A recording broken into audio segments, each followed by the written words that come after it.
Hello students, today we are going to start new chapter, chapter 3, evolution of transport system. And today we will deal with two subtopics, invention of the wheel and transport. You know students how early humans reach one place to another?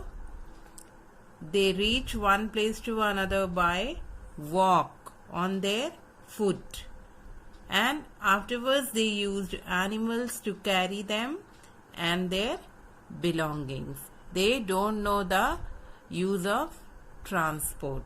So how they know about the transport? First we will read about invention of the wheel.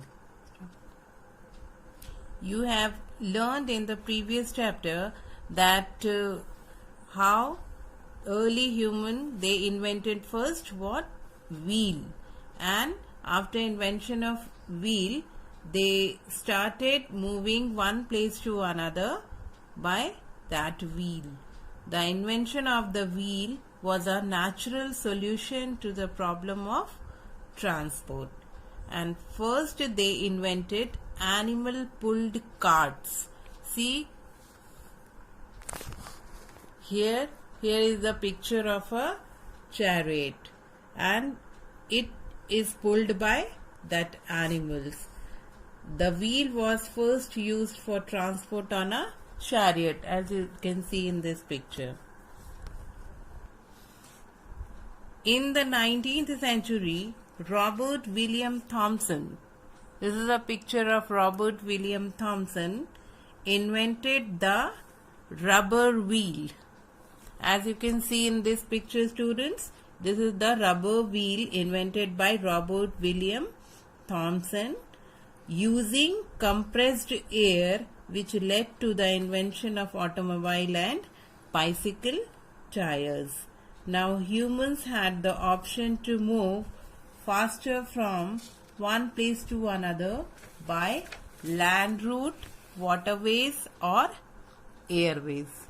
Now our next topic is transport. Now what is transport? The word transport means to carry goods and people from one place to another. Nowadays, transport is highly mechanized and modern. It brings people closer and faster movement of people, raw material and other goods. Not only in the same country, but people carry out business in different parts of the country, and it developed growth of business and social cultural life of the people. Now students, see here few pictures are given of transport then and now. Then the first car was like that, see, and nowadays it's like this.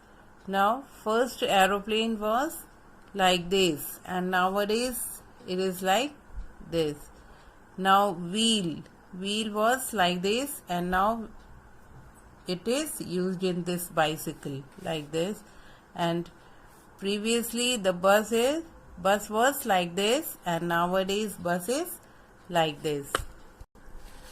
In the early 1940s, crossing the ocean usually meant going by an ocean liner, which was very slow, and going by flight was very expensive, and other means of transport were very slow and took several days to reach the destination. Then James Watt. This is the picture of James Watt, who invented a steam engine. James Watt, this is James Watt, he invented this steam engine which was faster than the engine which was used earlier, and Watt's engine can carry more loads, and steam engines were installed in ships too. With the time, more improvements were made to the steam engine invented by James Watt. They were faster and used different kinds of fuels like petrol, diesel and electricity, and it is used in different kinds of vehicles which help to travel faster on land, water and in the air. Today we have learnt about this now, and next topic, modern means of transport, we'll discuss in next class. Thank you.